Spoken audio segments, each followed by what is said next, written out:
Selamat pagi anak-anak. Pada anak-anak yang namanya siswa baru. Sini Bapak akan memberikan materi yaitu tentang pengembangan sikap demokrasi. Jadi mungkin anak-anak sudah tahu apa itu demokrasi. Nanti kita bicarakan selanjutnya. Sebelumnya Bapak sampaikan dulu bahwa nama Bapak sendiri. Bapak nama I Gusti Bagus Eko, guru SMP Negeri 5 Mengui, mengajar PPK.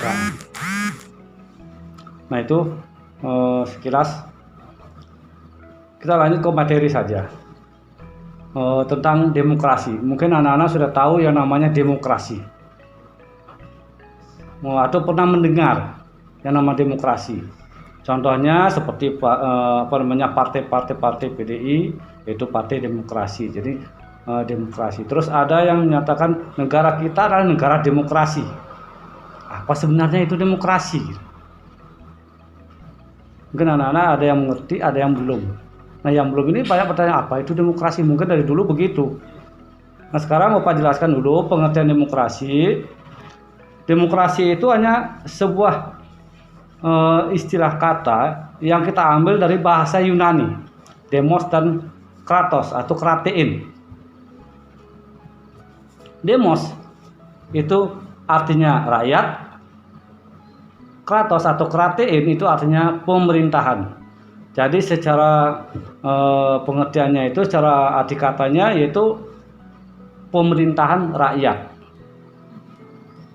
Terus di sini yang dimaksud pemerintah rakyat itu apa? Yaitu pemerintahan yang mengikutsertakan rakyat dalam pemerintahan. Gitu. Presiden Amerika Serikat dulu pernah mengatakan demokrasi itu adalah pemerintahan dari rakyat, oleh rakyat, dan untuk rakyat. Gitu. Jadi yang dimaksud pemerintahan rakyat itu pemerintahan yang mengikutsertakan rakyat, bukan rakyat seluruhnya. Jadi di sini adalah yang dimaksud diikutsertakan dalam membicarakan program-program pemerintah.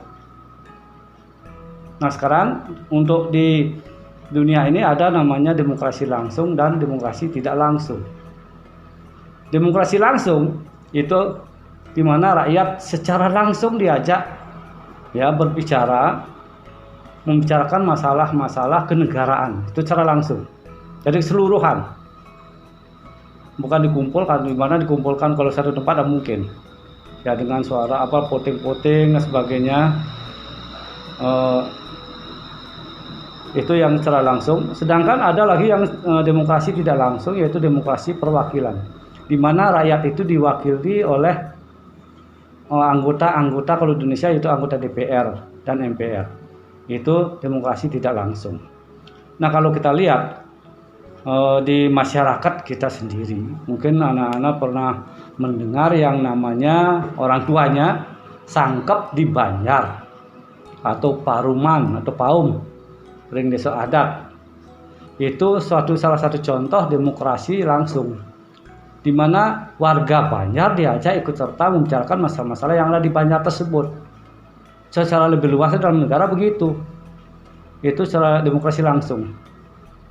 Kalau di desa, di kantor desa perbekalan itu baru demokrasi perwakilan yang ada di sana.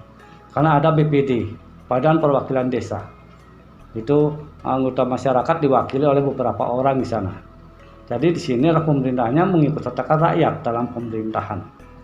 Demokrasi kita di Indonesia itu adalah demokrasi yang berdasarkan dan dijiwai oleh Pancasila, yaitu sila keempat. Sila keempat, mungkin anak-anak sudah tahu sila keempat, yaitu kerakyatan yang dipimpin oleh hikmat kebijaksanaan dalam permusyawaratan perwakilan. Nah, asasnya kekeluargaan dan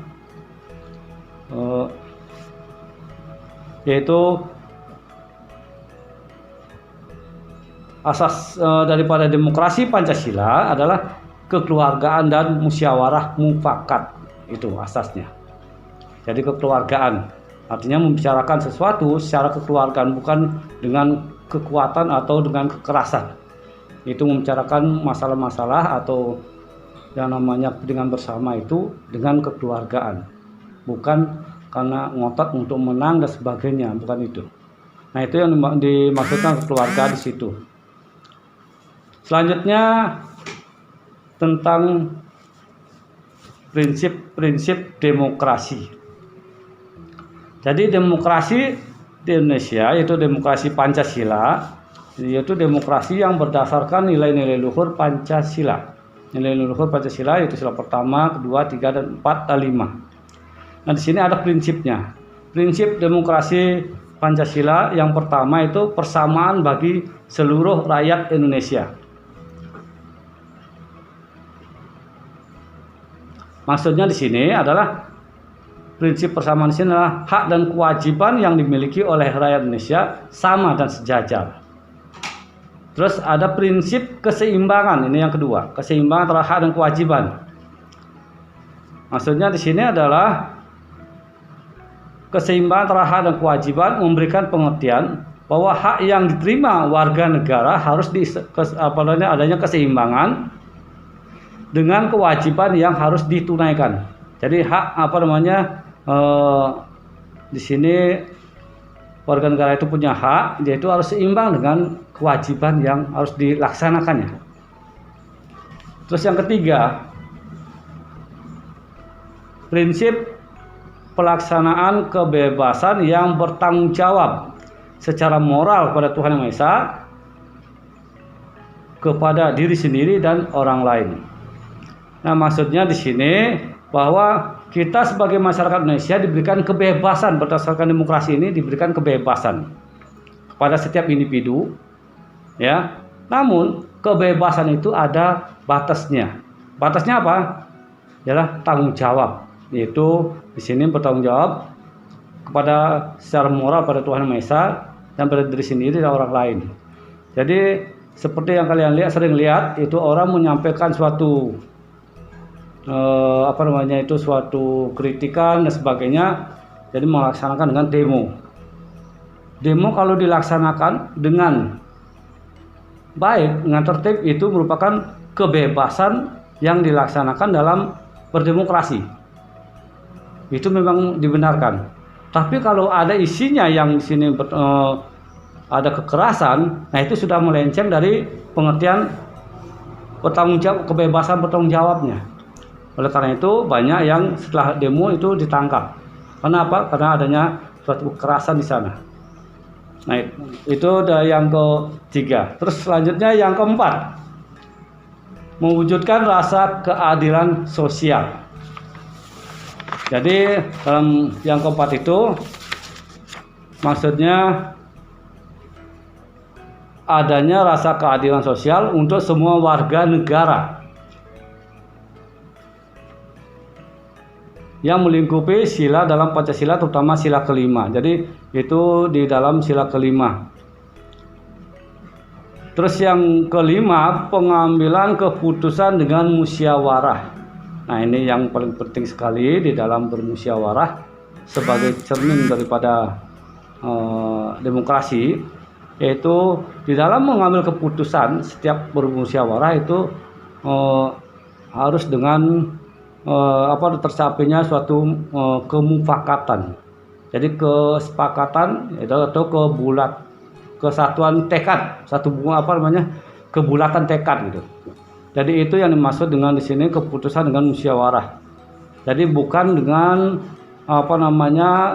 karena kelompok ini mayoritas, kelompok itu minoritas, jadi yang menang yang mayoritas, bukan itu. Jadi mana di dalam keputusan itu mengeluarkan pendapat mungkin berbeda, perbedaan di situ diambil hikmahnya, jalan tengahnya mana yang terbaik. Itu. Jadi mana yang paling baik diambil oleh masyarakatnya dalam musyawarah itu diambil terbanyak, nah itu yang dipakai. Jadi bukan ngotot karena seseorang itu mungkin dia itu sebagai orang kaya atau orang pejabat tinggi, bukan itu yang diambil. Jadi keputusan bersama itu yang diambil. Terus prinsip yang ke-6, mengutamakan persatuan nasional dan kekeluargaan. Nah ini yang ke-6 ini, walaupun di dalam setiap bermasyarakat itu terus jelas ada yang namanya permasalahan. Nah ini harus diambil dengan musyawarah. Permusyawarahan itu juga dilaksanakan mengutamakan yang namanya persatuan nasional. Jadi persatuan ini diutamakan.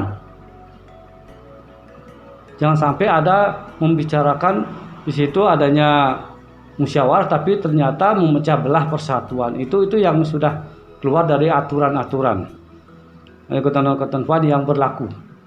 Nah itu jadi utamakan persatuan dan kesatuan nasional dalam setiap kehidupan di masyarakat berdasarkan rasa kekeluargaan. Terus yang ke-7, menjunjung tinggi tujuan dan cita-cita nasional. Nah ini yang terakhir, jadi tujuan dan cita-cita nasional dalam bernegara itu tertuang dalam pembukaan Undang-Undang Dasar Republik Indonesia tahun 1945, yaitu yang tercantum di alinea ke-4. Jadi di dalam bermusyawarah itu kita tidak boleh melepaskan yang namanya tujuan dan cita-cita nasional, mewujudkan masyarakat adil dan makmur, ya, merata material, spiritual dan berdasarkan Pancasila. Nah itu prinsip-prinsip di dalam demokrasi Pancasila. Nah sekarang mengenai bagaimana cara melaksanakan, menerapkan perilaku budaya demokrasi itu di lingkungan kita. Nah kita sebagai anggota masyarakat seperti anak-anak di rumah, jelas anak-anak akan terus sebagai siswa nanti, jadi anak-anak akan hidup dalam yaitu lingkungan. Pertama lingkungan keluarga, yang kedua lingkungan masyarakat, yang ketiga lingkungan sekolah. Nah di sini ketiga lingkungan ini perlu kita bisa menerapkan yang namanya yaitu demokrasi. Pertama di lingkungan keluarga. Nah bagaimana cara kita menerapkan demokrasi di lingkungan keluarga kita sendiri? Nah ini Bapak berikan sedikit contoh-contoh perilaku dalam melaksanakan demokrasi di lingkungan keluarga. Pertama, membiasakan diri untuk menempatkan anggota keluarga sesuai dengan kedudukannya. Ngerti maksudnya? Kedudukannya sesuai dengan anggota keluarganya, seperti yang namanya adik, bagaimana kita harus bersikap dengan adik, ya, dengan kakak, bagaimana kita bersikap, dengan ibu, ya, orang tua, begitu juga dengan bapak. Kadang-kadang di dalam keluarga itu ada yang mungkin sedikit bapaknya keras, apa tujuannya, dan mungkin akan menyakiti anaknya. Pasti sini anak itu orang tua itu akan menyayangi anaknya, tapi caranya yang berbeda. Tidak hanya semua dengan dengan dielus-elus setiap hari, tidak mungkin, ya. Jadi dengan cara yang berbeda-beda. Kalau ada yang kurang di keluarga kita itu boleh dibicarakan. Apalagi kalian sudah SMP, ini berarti sudah bisa yang namanya bermusyawarah. Jadi bisa dimusyawarahkan sama kakaknya, sama ibunya, sama adiknya di situ, apa sebenarnya yang ada, kenapa saya harus dibeginikan. Nah itu dibicarakan itu dengan baik. Itu caranya, jangan sampai kalau tidak dibicarakan nanti melebar menjadi hal yang saling curiga. Nah itu yang kedua, membiasakan mengatasi dan memecahkan masalah. Nah, ini seperti yang tadi yang mau Pak sampaikan lagi, ya, sama memecahkan masalah dengan jalan musyawarah mufakat. Jadi bermusyawarah di keluarga. Yang ketiga, saling menghargai perbedaan pendapat masing-masing anggota keluarga. Nah itu yang di dalam keluarga. Contoh penerapannya, ya satu. Nah, contoh penerapannya mau kasih satu ya. Hasil daripada demokrasi itu untuk diterapkan di keluarga, yaitu mengikuti, yang melaksanakan tugas yang dibebankan kepada diri kita sesuai dengan kesepakatan yang sudah diambil. Mungkin dapat giliran piket nyapu, ya harus nyapu. Dapat giliran piket untuk di rumah ya sebagai mencuci, ngepel, ya harus ngepel. Itu merupakan pelaksanaan dari hasil demokrasi, hasil musyawarah. Nah, yang kedua di lingkungan sekolah. Nah, lingkungan masyarakat dulu ya. Di lingkungan masyarakat kalian juga ikut di dalam masyarakat, ya. Bermasyarakat. Jadi di sini ada beberapa hal yang perilaku yang perlu kita kembangkan. Yang pertama, bersama-sama menjaga kedamaian masyarakat. Jangan biasakan membuat gaduh masyarakat.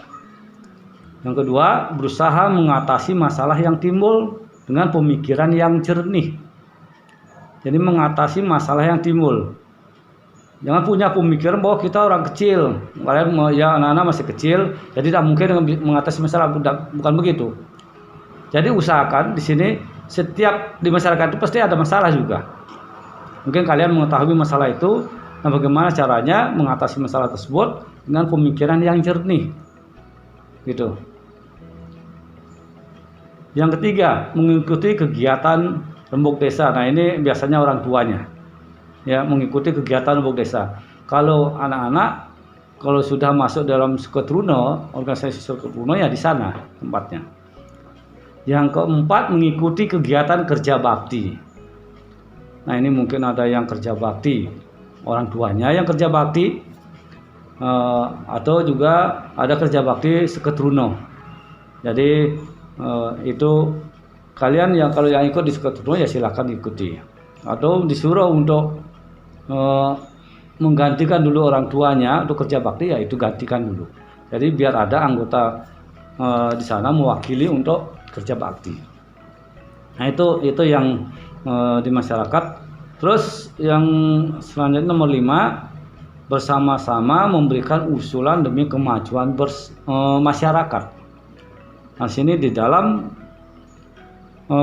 kegiatan-kegiatan atau dalam suatu musyawarah, ya secara bersama-sama memberikan usulan, ya demi kemajuan masyarakat itu sendiri. Terus yang ketiga di lingkungan sekolah, perilaku apa saja yang perlu kita kembangkan. Nah, di sini untuk di sekolah itu ada beberapa perilaku, mungkin hanya sebagian, masih banyak lagi ya. Pertama, berusaha selalu berkomunikasi secara individual dengan orang lain. 2, ikut serta dalam kegiatan di sekolah seperti pemilihan OSIS, ya, pemilihan menjadi ketua OSIS, ketua kelas, maupun kegiatan yang lain yang relevan, itu termasuk organisasi di sekolah. Yang ketiga, berani mengajukan petisi. Tahu petisi?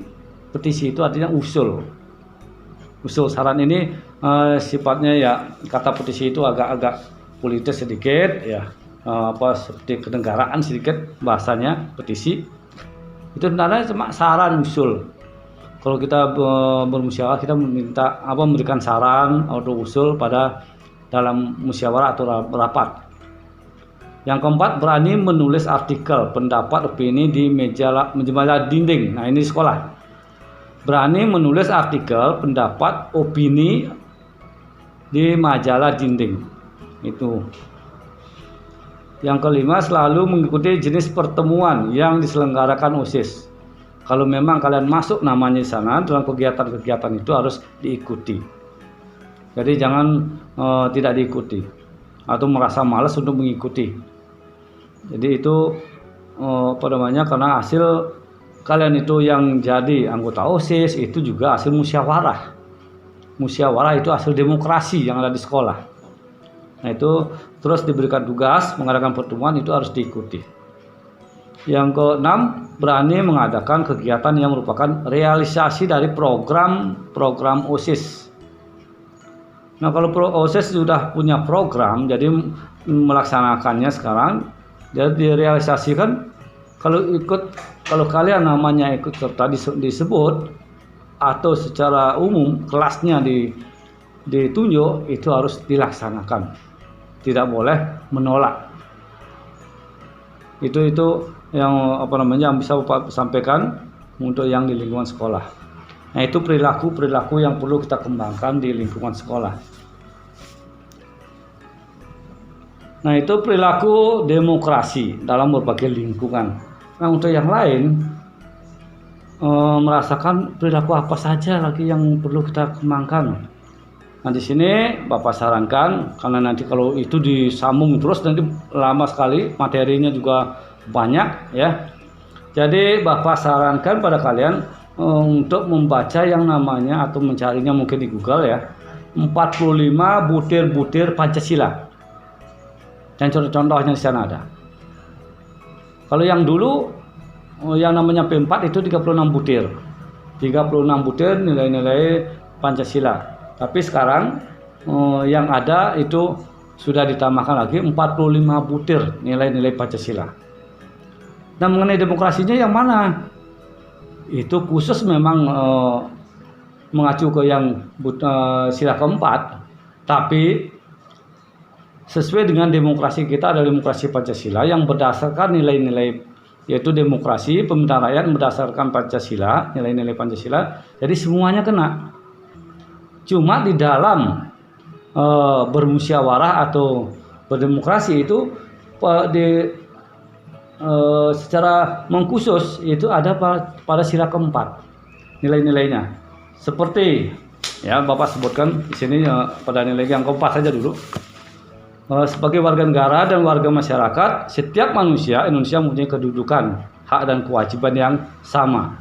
Itu butir satunya.